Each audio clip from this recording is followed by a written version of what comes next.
What is up, guys? It's Kyle with Never Hedge, and I'm here this week. We don't have a UFC card. Unfortunately, no UFC this week.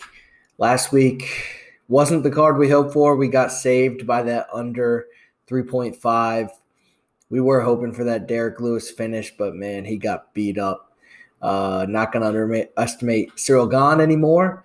But this week, there's no UFC, but Friday night we have two good cards. We have the PFL playoffs, Cooper versus Macdonald, and we have Bellator action for you as well. The Bellator is a little chalky, so I'll be talking about it a little bit at the end.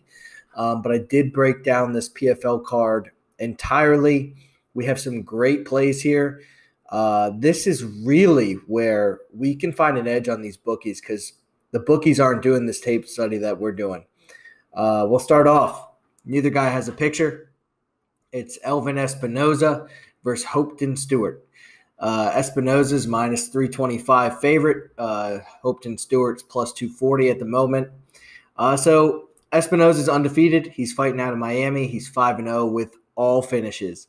One thing I loved about this kid is he looks extremely excited to just be fighting. All his Instagram posts are about fights, about fighting. The kid looks happy, in good spirits. Love to see it. He's actually never fought past the second round, so that'd be interesting if this fight were to go long. I don't think it will.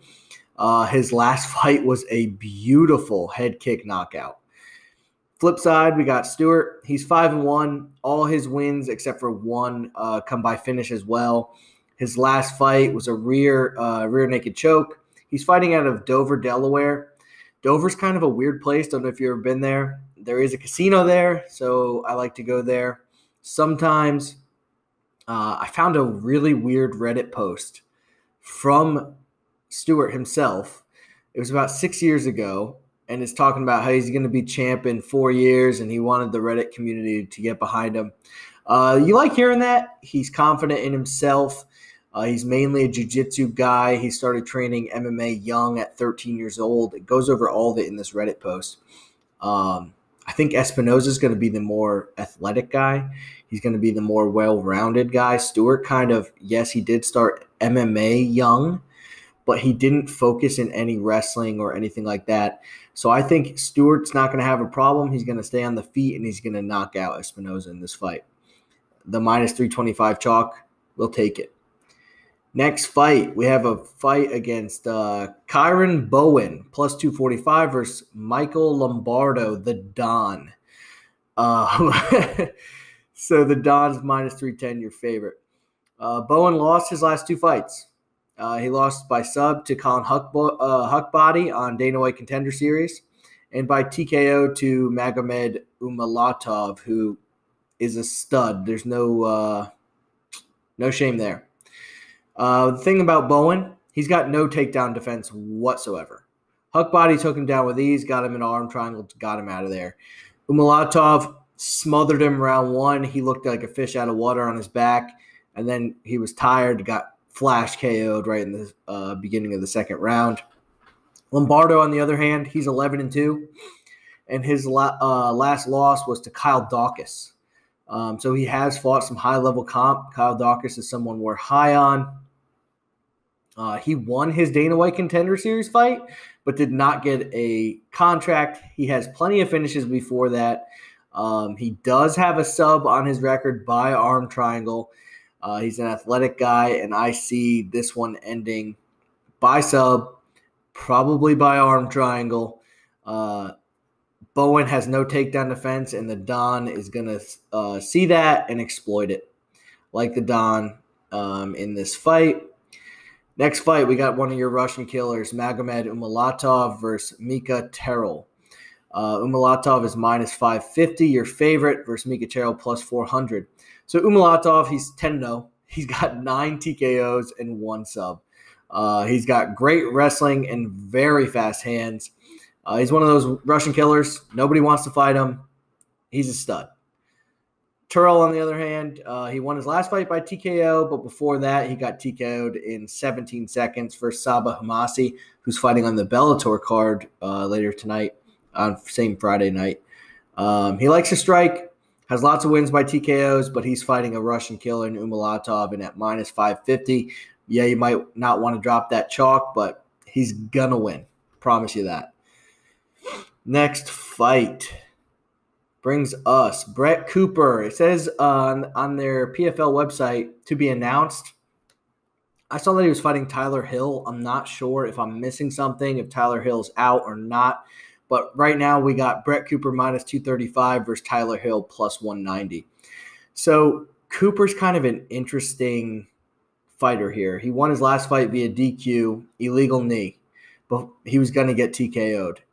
If not for that knee, he would have lost his last 3, and those all happened in 2019, so he hasn't fought in a little while. He already retired once. He retired from the sport in 2015. So I'm not too sure what to think about this guy. He's pretty athletic. His wrestling's decent. I just don't know. Fighting Tyler Hill, he lost his last fight in bare knuckle, where he lost via TKO. He also lost his last MMA fight by TKO as well in round 1. He likes to come out there and bang. I think the difference will be Cooper's wrestling. He has decent wrestling, and I think he's going to use it here. The pick is Cooper, and the pick is Cooper by finish. Next fight, we got a good one here. And Olivier Auburn Mercier, minus 435 favorite over Darrell Horscher, who's plus 330. I don't know if I'm missing something here, but that line's way off. We're going to hammer Darrell Horscher here just because that line is off. I just don't get it. So Mercier last fight, he beat Marcin Held. He won by decision. He had Marcin hurt really bad in that fight, but he could not put him away. Before that, he lost his last 3, but they were all against very good competition in Alexander Hernandez, Gilbert Burns, and Arman Tsouksarian. He's got good jiu-jitsu. He's friends with GSP. He's very bulky, muscular. He's kind of herky-jerky in the octagon. He's not smooth. You might think he's smooth. He is not. His flip side, his opponent here, Billy Horschel, Darrell Horscher, sorry, Billy Horschel's a golfer. I'm having a hard time saying this name, Horscher. Horscher's last fight, he TKO'd Vadim Ogre first minute of the fight. Before that, he was coming back from injury where everyone knows he was in the UFC. He got in a terrible motorcycle accident. That happened like right after the Khabib fight, I think. He fought Khabib. He fought decent. It was Khabib, so obviously he lost. Coming back from that motorcycle crash, he lost to Scott Holtzman. No shame there. Good UFC fighter. And he got caught in a guillotine versus Roosevelt Roberts. And if you look at the interviews with Horscher, he's very upset about that one. He said he's never been guillotined before, not even in practice. He feels like that was a lapse in his mental game, and he really wants that one back. Horscher has he hits hard. He's got heavy hands, and I think there's a shot here that he knocks out Aubin Mercier. I don't like this line. It's wrong. Plus 330, you got to take a shot on it. I'm not saying put 4 units on it. I'm saying do a 1-unit play plus 330 just because the line's wrong, and you have to take advantage when it's like that. Next fight, Gleison Tebow, minus 120 versus Curtis Millender. This is an interesting fight. Everyone knows Tebow. He's been around forever, and he's fought the who's who of the lightweight division. He's had a career resurgence recently. He just beat Rory Macdonald in his last fight. I actually thought he'd lost that fight. But everyone knows he's extremely strong. He fought Khabib. He fought everybody. He fights everybody pretty close. Curtis Millender never fought to his potential. He will have a 10-inch reach advantage in this fight. He lost his last 3 and 5 of his last 6. But listen to who he lost to. Zaleski Dos Santos, Bilal Muhammad, Sabah Hamasi, Roy McDonald, and Magomediev. Killers. I do think Tebow wins this fight. Curtis Millender is a guy who I am not high on at all. I don't like his fighting style. I think he could get bullied in there, even though he's the bigger guy. Gleason is a guy who likes to bully you. I see Gleason winning this fight, and I actually see him winning this by sub. Millender has a tendency to get subbed in there. And that brings us to our first playoff fight, and that's a lightweight matchup between Loik I'm going to butcher this name, Radzhabov, and Alexander Martinez. This is actually a rematch. Their first fight went to split decision. Loik is your minus 150 favorite versus Alexander Martinez, who actually won the last fight, is plus 130. So Loik won his last fight by TKO in 27 seconds. That's coming off of the loss to Martinez, which was by split. But if you watch that fight back, Loik was clearly the better fighter early on. He uses those takedowns. He has heavy, heavy hands, throws bombs, very aggressive. But he uses his strength to muscle some of these takedowns, and he gasped because of that. Martinez was able to take advantage, won a very, very close split decision. Martinez lost his last fight by split, and before that, he won by split against Loik. I like Loik here. I think that first fight was a little fluky. I don't think it happens again. Loik is potentially the favorite to win this lightweight tournament in my eyes. And I really like him at minus 150. And here's your other lightweight semifinal fight. And you have Clay Collard, the favorite, minus 160 versus Rosh Manfio, plus 140. Collard won his last 4. He is an excellent boxer. Everyone knows him from the UFC. His wins over Anthony Pettis and a split win over Jolton Luckerbach. Tons of experience. He's only 28 years old. He's finally coming into his own in the PFL. He never really showed this potential in the UFC. We're now seeing this smooth boxing of Clay Collard. Roush Manfio won his last 2 over the same comp. Anthony Pettis and Jolton. Both of those came by split decision.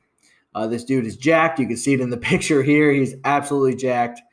The problem is the boxing of Clay Collard. I think it's going to be way too much. He's going to jab the shit out of Manfio, who's going to be the more aggressive kind of, lunging guy, trying to be in there in Collard's face. I see the footwork of Collard paying off, and he's going to win this fight, maybe by late TKO. At minus 160, I really like Clay Collard. And that brings us to our first welterweight playoff fight and semifinal matchup. And it's Magomed Kurimov, minus 600 favorite over Sad Boy Sai. That's how we're going to say it. Old Sad Boy over here. He's plus 435. Magomed is a Russian killer. Dominated Millender, hasn't lost since 2015, beat Ray Cooper. He's got slick grappling, hard punches. He fights the way all these Russians fight. Flip side, Saddy Boy is a massive human. He beat Alexei Kuchenko, but has some questionable losses. He's only 9-5 in his career. I think the experience is going to be way too much, and Magomed is going to win by smashing. I would not bet it, though. Will not take that chalk. We then have the main event, welterweight semifinal fight. We have Rory Macdonald versus Ray Cooper. So Cooper won his last 4. He's an athletic guy with finishing ability. He's one of those Hawaiian warriors. Unfortunately for him, he's fighting Rory Macdonald, one of the best fighters in the division in any fight promotion. I thought he got robbed in his last fight versus Tebow. He definitely won that. He whooped Curtis Millender, went to decision with Diego Lima.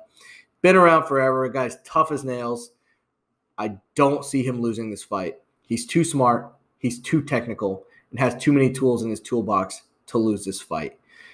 He goes and shows why he's been the real deal, why the UFC shouldn't have let him go, and he wins this fight easy.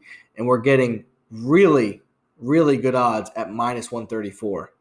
Love it. This is going to be a hammer fight. I will post all the official picks on Twitter. I will also email them out in our email. So if you DM me on Twitter, I will get those right to your email. The Bellator 264 card is also Friday night. It's pretty chalky. I'll just go over it really quick. Mousasi, he's minus 325 over John Salter, who's plus 240. Salter's looked good in his last three, but Mousasi's a different beast. Mousasi, I see him eventually catching Salter and winning that by TKO. Andrew Korshakov, minus 375 versus Sabah Homasi. I see this line's off. Sabah Homasi plus 280 that's too much. I like Sabah. Korshakov is the rightful favorite, but somebody with the power of Sabah, I'll take that. Plus 280, Sabah Homasi. If the prop comes out for TKO, if you could find that, I'd take that as well. We have then Magomediev. I have him by smashing at minus 450. You could add him onto any parlay you want. I thought this one was funny. Danny Sabatella is minus 1250. Bellator loves these crazy lines. Not touching that. Not adding that to any parlays. And then I think Nick Cruz, I think you could add him to any of your parlays too. He's not going to lose. He's minus 400. I wouldn't take him straight up, but I will add him onto some parlays. So there's really good fights this week, guys. No UFC, but we still got some action for you. We still got ways to win money. Like and subscribe. We'll have more content out as the week goes on. Thanks, guys.